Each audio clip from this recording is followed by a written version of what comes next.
Série erreurs fréquentes, les barres protéinées et notamment les barres protéinées le midi. Remplacer un vrai repas par une barre protéinée le midi, ça part d'un bon sentiment, mais c'est une erreur extrêmement fréquente, notamment chez les femmes actives, et je vous explique pourquoi.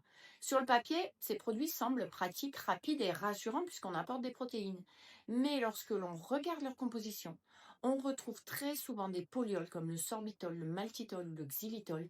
Ces substances, elles sont non seulement mal absorbées par l'intestin, mais elles fermentent dans le tube digestif et elles provoquent ce qu'on appelle un SIBO, une dérégulation au niveau du microbiote. À court terme, on peut avoir des ballonnements, des gaz, un inconfort digestif, parfois même des vraies douleurs abdos.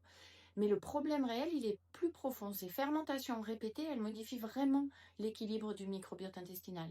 Elles favorisent certaines bactéries au détriment d'autres. Elles entretiennent une inflammation de bas grade et aggravent la perméabilité de l'intestin. Chez la femme après 40 ans, cette inflammation chronique, elle peut avoir des répercussions bien au-delà de la digestion. Dérèglement glycémique, fatigue persistante, perturbations hormonales, difficulté à perdre du poids.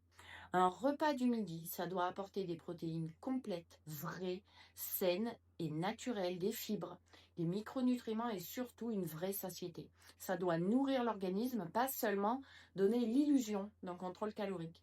L'intestin, c'est pas simplement un tuyau, c'est un organe métabolique et immunitaire majeur.